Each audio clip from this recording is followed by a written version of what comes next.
Thank you, Mr. President. Mr. President, Mr. Senate President and Presiding Officer, as the preamble of the Constitution said, imploring the aid of the Almighty God. And as you said yourself, that every stage of this impeachment, we have to make sure na patas, we have to make sure na may due process, we have to make sure that it is fair. It is very clear in the Constitution of the Philippines that the presiding officer is the Senate President. Section 3, paragraph 6 of Article 11 of the 1987 Constitution, the Senate shall have the sole power to try and decide all cases of impeachment. When sitting for that purpose, the senator shall be on oath or affirmation. When the President of the Philippines is on trial, the Chief Justice of the Supreme Court shall preside, but shall not vote. No person shall be convicted without the concurrence of 2/3 of all the members of the Senate. I will go to that other 2/3 inquiry later on because this is another threshold issue, Mr. President. But to further the point of order with the indulgence of Senator Lacson so that we can discuss this intelligently. On the final question of whether impeachment, on the issue of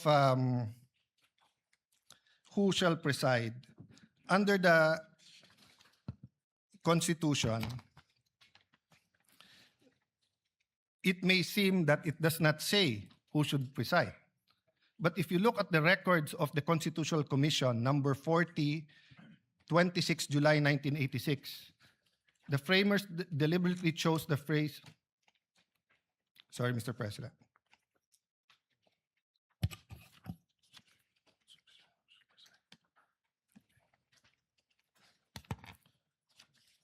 I am referring to Section 6, Article 11, and then Constitutional Commission number 41, 27 July 1986.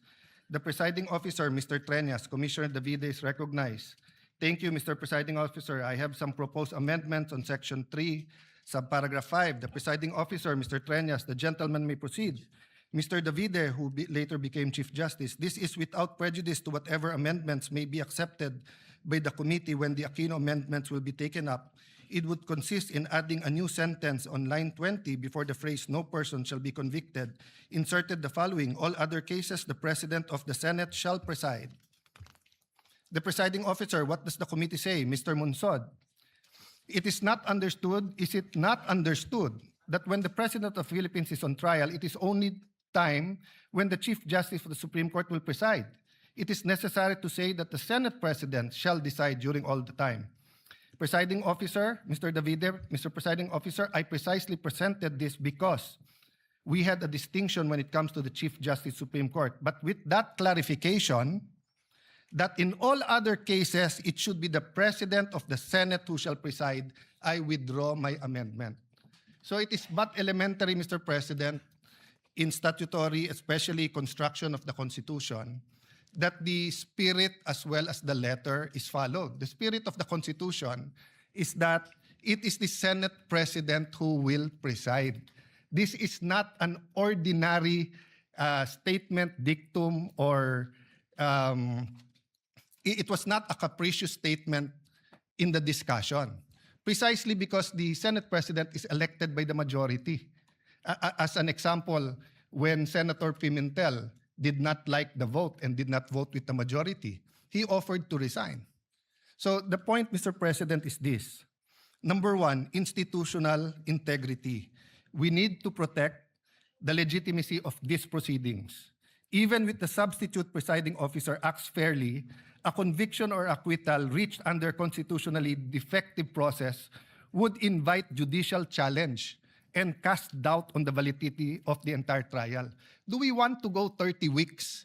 If we follow the number of days submitted in the pre-trial, 62 and 30, and 3 days every week, so 30 weeks yon. Then after the 30 weeks, we'll end up in the Supreme Court kasi kune-question natin kung tama ba kung sinong nag-preside. Why is it important? Why can't any of the 24 preside? Remember, under our very rules, hindi ko nababasahin para mas umikli, in our very rules, the presiding officer can decide on the spot, or he can throw it to the body, or he can call a caucus or whatever you call it to be able to decide. And we experienced that during the Corona trial, and that's one reason why everyone acclaimed the late Senate President Enrile, not only because of how he carried it himself, but how the consensus and how he carried it with the minority. Secondly, jurisdiction and regularity.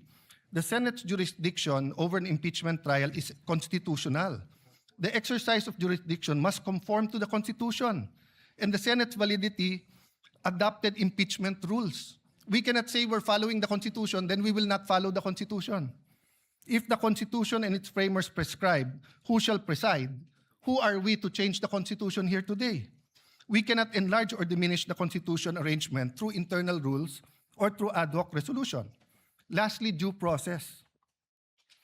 Kailangan malinaw po sa lahat ng partido, both to the prosecution and the defense, kung ano yung korte, kung ano ang two-thirds, kung ano ang charges, kung sino magpre-preside. So kung now during the first day we're going to change who's going to preside, and it's against the Constitution, what more changes are we going to do in the next few days? Ano ang limit ng pwede natin palitan sa Constitution at hindi? The authority must come from the Constitution or the governing law, not from the vote of a tribunal. A litigant is entitled to have the case heard by the decision maker, designation by law.